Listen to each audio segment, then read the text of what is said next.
Mwami Museveni okuba nti si mukambwe kiganye eggwanga lino okudduka ku speed kulyandibadde liddukira. Akwata mpola, alina ekisa kingi, bituganye okudduka ku speed. Bituganye. Kati obukambwe obutaba mukambwe kikoze bubi nnyo era buno obubbi bw'ensimbi y'omusolo bakimanyi nti si mukambwe bakimanyi. Kaakati olunaku lumu Idi Amin yagamba baminisita be nti saagala mukozi wa gavumenti ampa lipoota nga nfu nga mpaana buwanyi mumbuulire ekituufu kyennyini ebweru batwogerako ki bannayuganda banjogerako ki saagala kumbuulira bimpaana kunsusuutiriza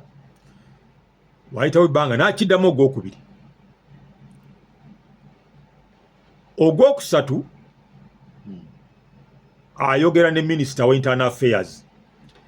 bali bamuyita Mike Ondoga namuwa reporting nungi nawonera babigamba Mwami Museveni oyo lumu nze nabuusa gavumenti eno ku nsonga za NADS nga bawandika lipooti senfu NADS nga ebintu bibi nnyo ku ground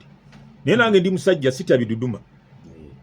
abantu gabangamba bajja kutta abasajja babbi baveeko nakola lipoota nembikuba wayita myaka 3 Museveni agati NADS tekoze kaakati afuna lipoota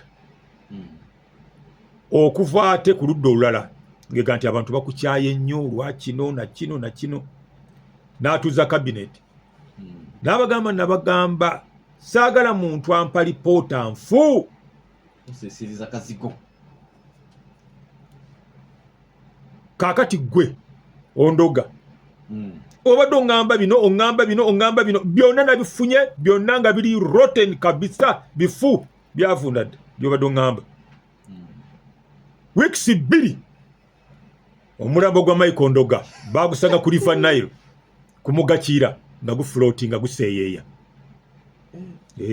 kujubisa yali Amin oyo gwenjagala era oyo yenze yennyini ngenda lumu nembuuza oba maama oba taata wa Amin oba ye taata wange oyo yenze yennyini eggwanga olitereza bwotyo aya ate eggwanga ottamu abantu bameka